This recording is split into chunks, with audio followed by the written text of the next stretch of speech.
is the Scorecard, where you score the latest sports news and in-depth views. I'm Anton Roxas. On the Scorecard tonight, 3 sweeps and a Game 3 for Major League Baseball. The NBA rumor is real. Cat is no longer with the Timberwolves. International super featherweight title contender Charly Suarez is in the house. All that and more on the Scorecard tonight, the 3rd of October. Now, here's our roundup. The deal's been sealed. Cat, Karl Anthony Towns, that is going to New York and said goodbye to the Timberwolves in a tweet on X. The first overall pick in 2015 has been number 32 for the Minnesota Timberwolves all throughout his career. He averaged in double-doubles in his rookie year, for which he earned the unanimous vote for Rookie of the Year. In a press release today, the New York Knicks confirmed the trade's completion and sends Julius Randle, guard Dante DiVincenzo, who set a Knicks record with 283 three-pointers and averaged 15.5 points last season, forward Keita Bates-Diop, and a future first-round pick. Julius Randle, the 3-time All-Star and most decorated Knick in the 4-for-1 swap, helped New York end a 7-year playoff drought in 2021 and finished last year with averages of 24 points per game, 9.2 rebounds, and 5.0 assists per game. It is reported that Randle will get his full bonus of more than $4 million as part of the package as well. The Timberwolves' decision to trade Karl Anthony Towns comes at an opportune time.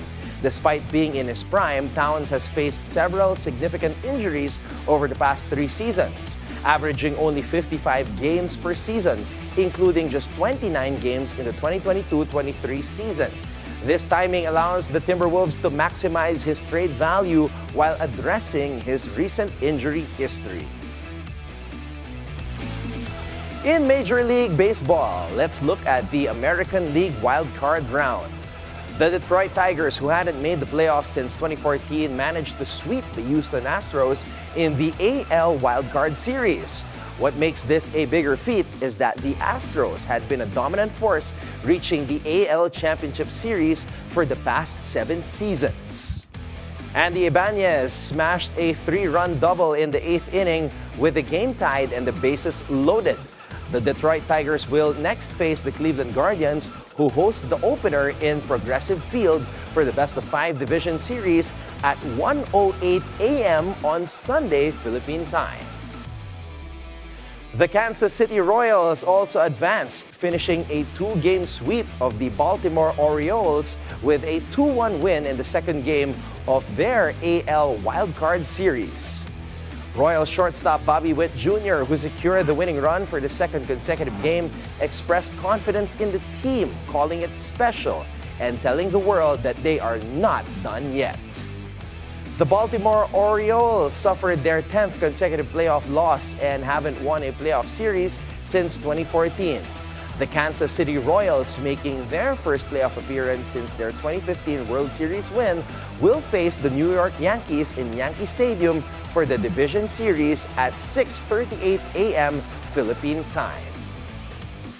In National League action, the New York Mets looked headed for Philadelphia by the second inning when Francisco Lindor hit a sacrifice fly and Tyrone Taylor put the Mets 3-1 ahead. But the Milwaukee Brewers rallied in style. Bryce Turang scored in the 5th before 20-year-old rookie Jackson Chourio hit his second home run of the game in the 8th inning to tie the score. Garrett Mitchell then hit a 2-run homer, giving the Brewers a 5-3 lead. Relief pitcher Devin Williams retired 3 consecutive Mets batters to secure the win. The victory forces a Game 3 tomorrow at 7:08 a.m. Philippine time. In San Diego, the Padres scored 5 runs with 2 outs in the second inning, securing a second-round matchup with Shohei Ohtani and the Los Angeles Dodgers. Kyle Higashioka started the rally with a home run, followed by singles from 3 Padres batters. Manny Machado hit a 2-run double, and Jackson Merrill added a 2-run triple, giving San Diego a 5-1 lead. Jorge Soler homered in the 5th for Atlanta, and Michael Harris, the second hit, a 2-run homer in the 8th. But the Padres held on when Higashioka caught Travis d'Arnaud's pop-up foul for the final out. Padres fans chanted, "Beat LA!" This will be the 3rd time in 5 years that the National League West rivals face off in the NL Division Series. Game 1 is in the Dodger Stadium at 8:38 a.m. Sunday, Philippine time. Again, only the Mets and the Brewers are playing tomorrow for the right to meet the Phillies in the best-of-5 NL Division Series. On Sunday, the Padres will meet the Dodgers in the other National League Series. That's after the American League has its own division series between the Tigers and the Guardians, and the Royals and the Yankees. And that's our roundup for tonight, the 3rd of October. When we return, we will be joined by 2 longtime national team boxers, 2016 Olympian Charly Suarez and his now coach/manager, Delfin Boholst. Watch out for that here on The Scorecard. Your newest source of news and information. That's it? Follows you everywhere, every day. Wow. Oh, man. On cable and free TV. Online. He joins us from the Batasan Pamarisari. On mobile. Simulan na natin ang agenda. This is BNC, and we are everywhere. We are giving spotlight with this innovative business enterprises that shares growth in our community. We're giving these entrepreneurs a chance to boost their business in the market. Let's join Mai Rodriguez together with different entrepreneurs to know their stories and challenges. Remember, the road to success is never a straight line. Pathways to Success, 11 a.m. on BNC, the Billionario News Channel. Let's take a look at today's headline. Get to know the latest weather update and forecast with information to help us understand important aspects regarding our climate. You're leading the charge of combating climate change, and you finally experienced it. More weather updates and stories about the environment, climate change, and disaster preparedness, where we'll stay together whatever the weather. Weather HQ with Paulo Del Rosario, 9 a.m. on BNC, the Billionario News Channel. In the Philippines, women entrepreneurs make up a significant 60% of all MSMEs. Innovations are transforming job markets and the financial future in OFWs. The buy now, pay later industry is rapidly transforming how Filipinos manage everyday spending, but it also raises questions about its impact on personal finances. I'm Rain Musnian. Welcome to Follow the Money. Weekdays, 10:30 a.m. on BNC. What is your biggest mistake? My greatest beef steak. I wanted to do that before I aura. Aura. Yeah. We shine a light on the trailblazers, the disruptors, the titans of industry. I'm gonna eat healthy. It's expensive. Guess what's more expensive? The hospital. We're not just talking about success stories here. We're diving deep into their hearts and minds to see what drives them. Let's go. Hello po. We are Industry Beat on BNC, the Billionario News Channel. Bago pa ang simoy ng Pasko, nauna na ang simoy ng kampanya ng mga tatakbo sa 2025 election. Talaga nga bang Chinese spy si Gu Waping o mas kilala bilang Alice Guo? Sinabatas na ang Anti-Agricultural Economic Sabotage Act. Layo nito na maprotektahan ang mga magsasaka at mangingisda, smuggling ng mga agri-fishery products. Sa bawat issue, may anggulo. At ang balita, may agenda.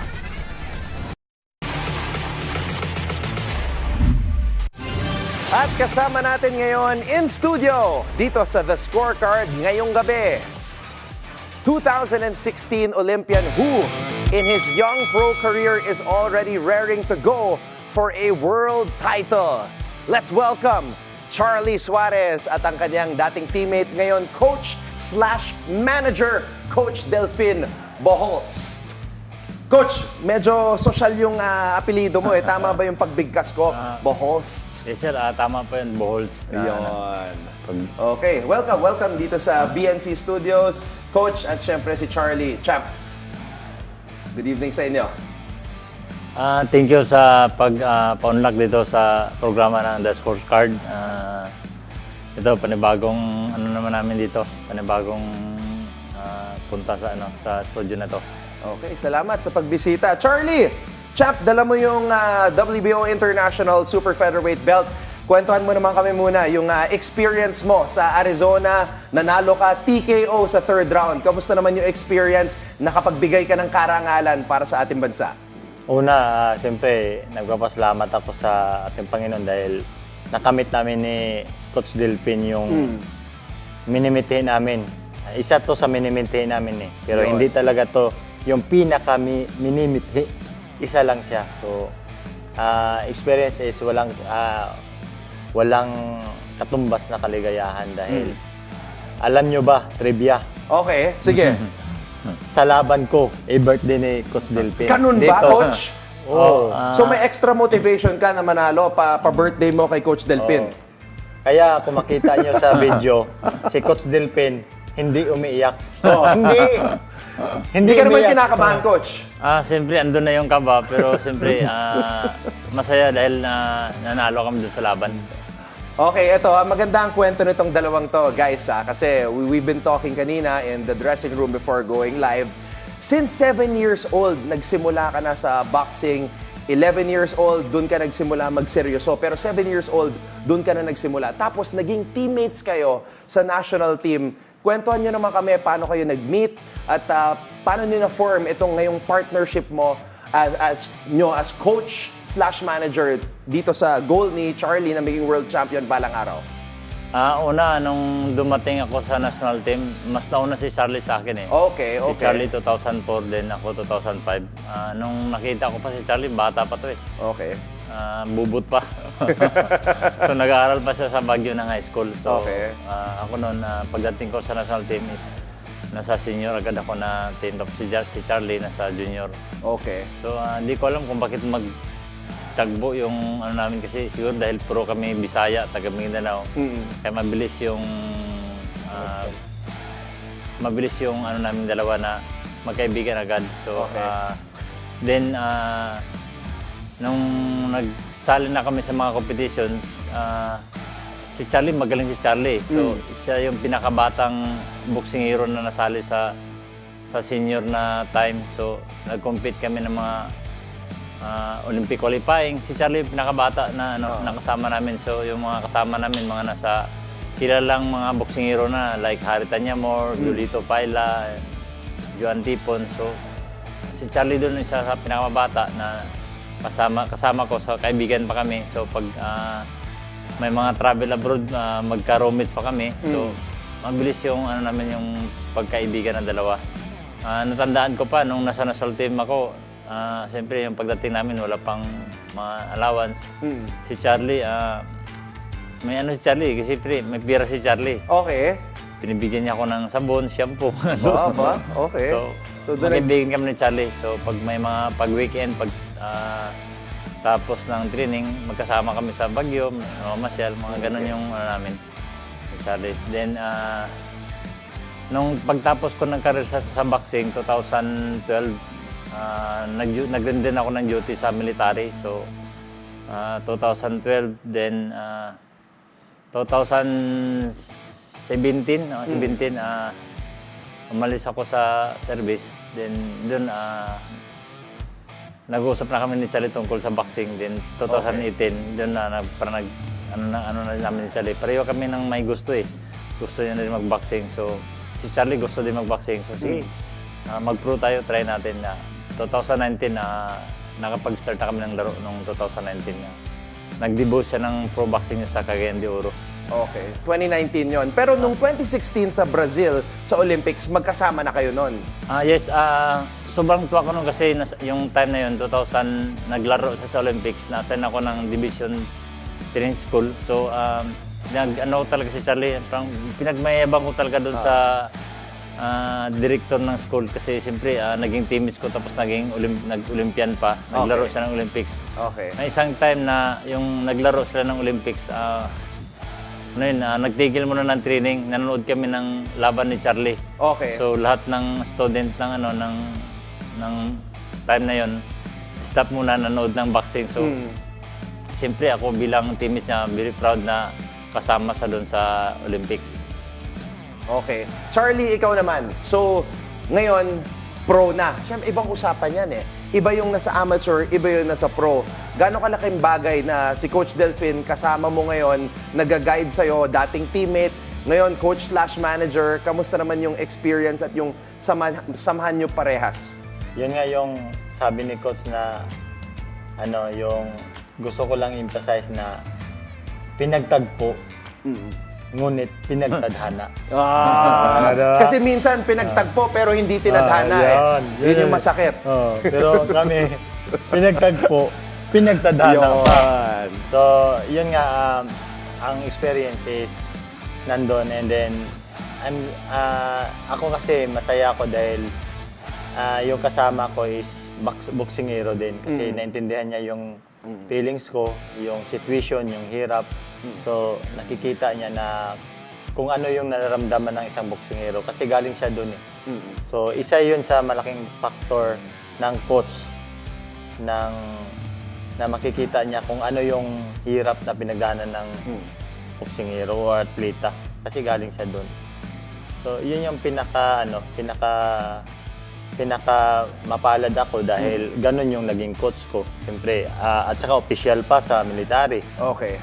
Kaya pag sabi na alas 8 talaga yan. Pag lumampas, lagi akong post up. Naka-post up ako, 100 eh. Pero ganun pa man yun nga, yung disiplina, yung karakter. So, maganda. Kaya kami hindi army talaga kasi army kami.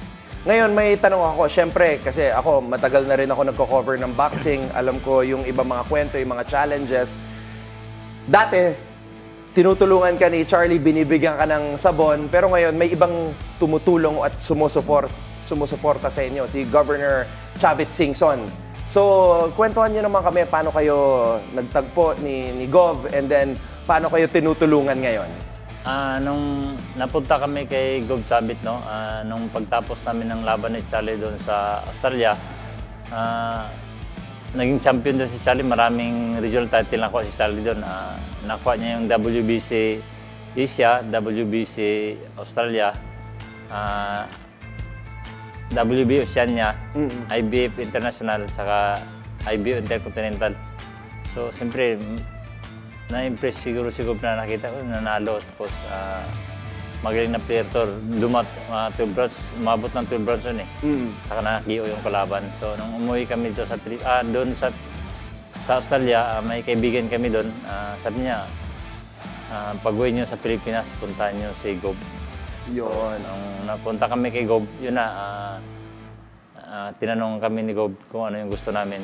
Sabi ko, Gob, tulungan kami makapaglaro sa US. So, yun. Kasi syempre, mahal yun eh. Pag, di ba, yung travel at lahat, accommodation sa US. Yes. Okay.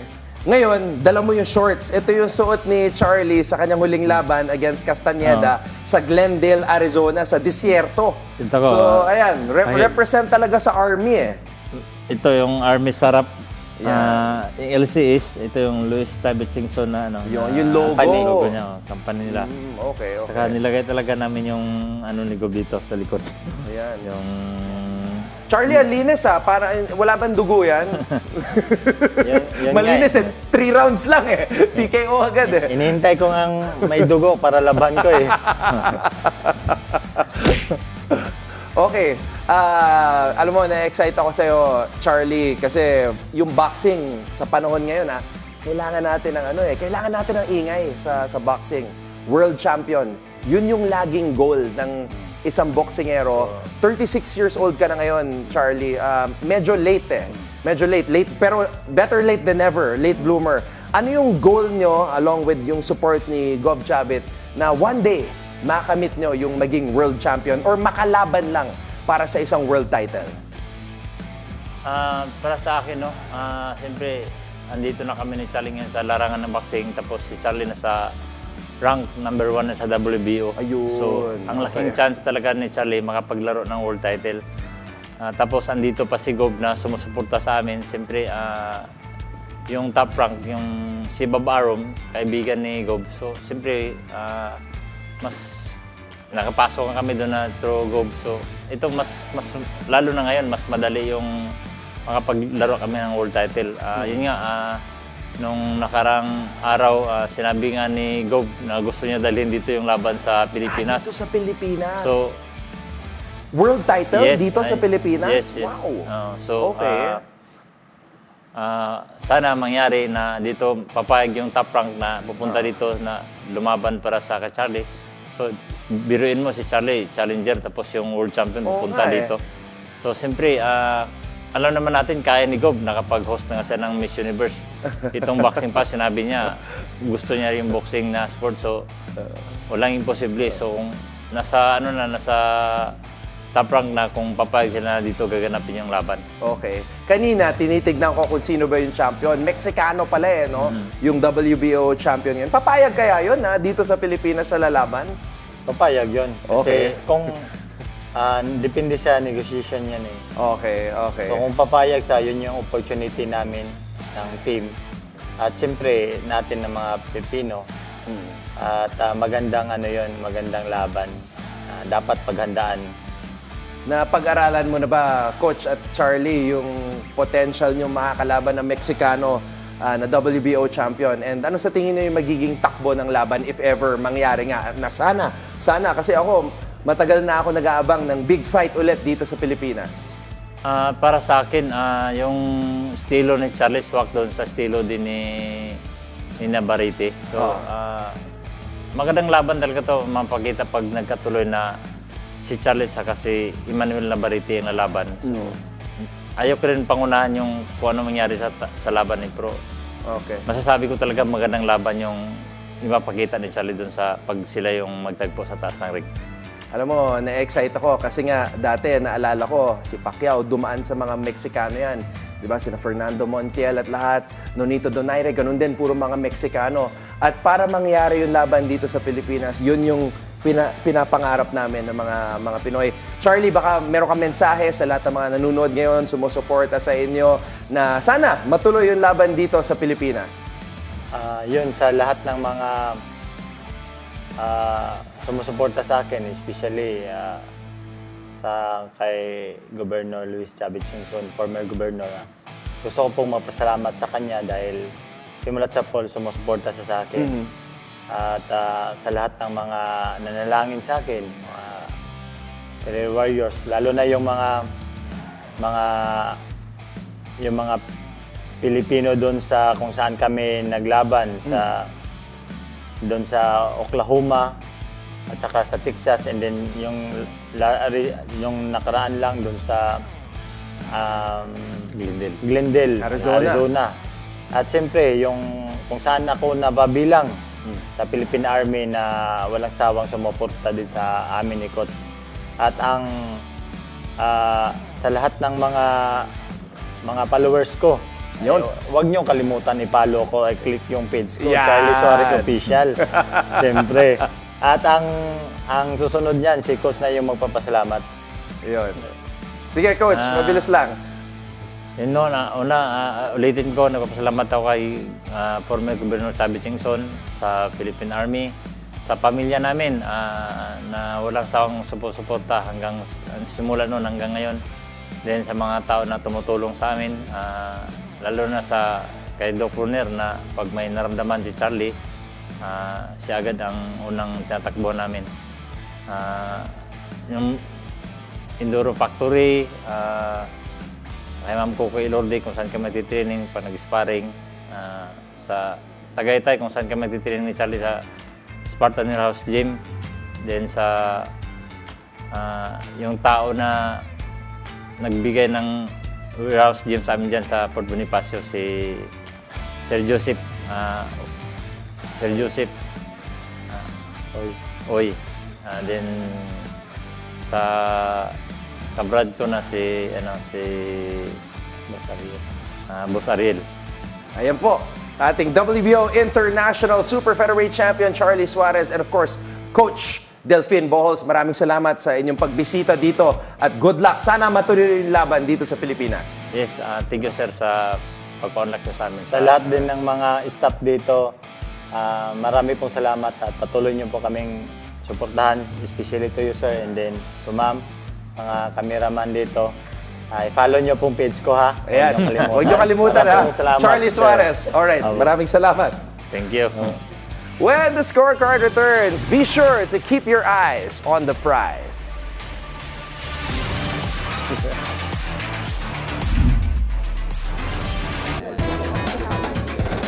It has no authorization. We hope and pray that it will not. Thanks for having me here. An orchestrated By myself, basically. We always say that.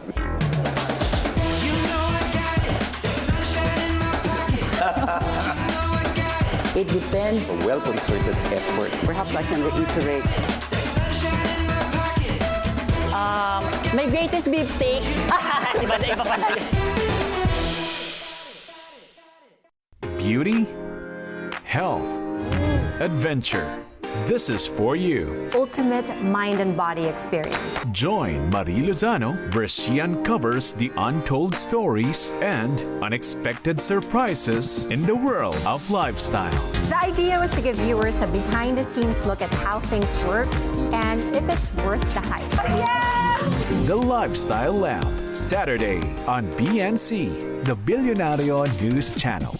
Rise and shine, ladies and gentlemen. I'm Paolo Del Rosario. Get ready because we prepared a lot of great content for you to make the day even better. And hello, I'm Noni Tuzon, bringing you a wave of positivity and a splash of happiness. I'm Ann Asis Carrillo. Let's dive into some serious fun, and more fun. Of course, we hope you found some inspiration. And good vibes. Every day is a beautiful day! On BNC, the Billionario News Channel. Digital service providers like Netflix, Disney Plus, and HBO will now have to pay a 12% VAT with a new law signed by President Marcos.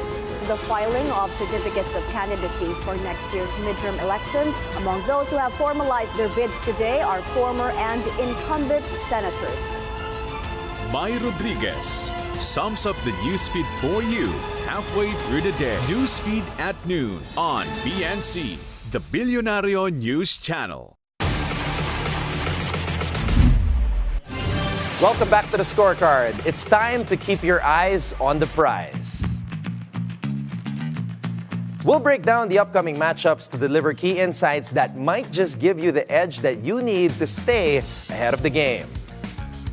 Get ready for a thrilling do-or-die clash in the PBA 2024 Governor's Cup quarterfinals. It's Game 5 between the Converge Fiber Xers and San Miguel Beermen tomorrow, 7:30 p.m. at the Ninoy Aquino Stadium. The series is tied at 2-2 and both teams are looking to break through in this winner-take-all contest. Converge is coming off a remarkable comeback win in Game 4 where Alex Stockton's buzzer beater sealed a dramatic 114-112 victory over the Beermen. Down by as many as 27 points in the third quarter, the Fiber Xers clawed their way back to extend the series. Stockton's heroics, along with Justin Arana's 23-point performance, 11 rebounds, and 3 assists, have ignited hope for the Fiber Xers, who are now eyeing a second consecutive win to complete the upset. But don't count out San Miguel just yet. The Beermen will be hungry to reclaim their dominance after dropping their last 2 games, with EJ Anosike scoring 39 points, 9 rebounds, and 5 assists, while CJ Perez adding 18. They'll be looking to bring the heat back to the court. Coach George Gallant and his squad are eager to secure their spot in the semifinals, where Barangay Ginebra awaits. The Beermen led in both Game 3 and 4, but Converge's relentless defense and clutch shooting have kept them in this series. Can the Fiber Xers pull off another stunning victory? Or will San Miguel's championship pedigree shine through when it matters most? One thing's for sure, tomorrow's game promises to be a heart-stopping showdown with everything on the line. Who will advance to face Ginebra in the semifinals? NFL fans, we've got an NFC South showdown coming your way. The Tampa Bay Buccaneers are squaring off against the Atlanta Falcons at Mercedes-Benz Stadium tomorrow with kickoff at 8:15 a.m. Philippine time. This game is poised to be a crucial battle for divisional supremacy. Let's dive into the matchup. The Buccaneers and Falcons are pretty evenly matched. Tampa Bay is ranked 16 in total offense and slightly ahead in the passing game, sitting at 9th in the NFL, while Atlanta ranks 17th in passing but has a ground game that edges out Tampa Bay, sitting at 22nd to the Bucs' 25th. The Bucs' defense ranks 18th, just a hair better than the Falcons, who come in at 19th. Baker Mayfield has been on fire, ranking 3rd in the league with an 81.5% adjusted completion rate.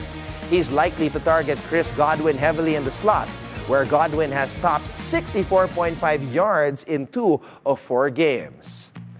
With D. Alford in coverage, expect Godwin to hit those numbers again. Mike Evans, coming off a red zone touchdown, has had success against A.J. Terrell. In big moments, he is a reliable bet for another score, especially with Mayfield under a clean pocket. For the Falcons, Bijan Robinson's hamstring injury has limited his touches, giving Tyler Algier more snaps. With the Bucs allowing just 88 rushing yards per game, Atlanta may need to rely more on the pass, keeping Robinson under 14.5 carries. Tampa Bay enters as a 1.5 point underdog, but don't be fooled. The Bucs have won their last 4 road games and covered the spread in 7 of their last 8 NFC matchups. Led by Baker Mayfield with weapons like Mike Evans and Chris Godwin, they hold an edge over the inconsistent Falcons. Defensively, Jamel Dean and Levante David will be key in applying pressure and keeping Atlanta's offense in check. This game is essentially a coin flip, but the Buccaneers' momentum and superior passing game should help them pull out a close victory. Keep an eye on the first drive. If Tampa Bay scores a touchdown early, they may ride that momentum all the way to a win.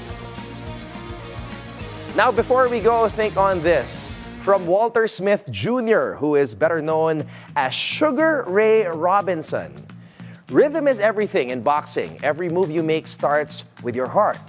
And that's in rhythm, or you're in trouble. And with that, thank you for joining us tonight.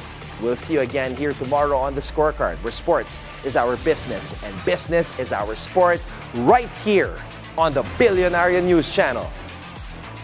This has been Anton Roxas. Have a blessed evening. Good night.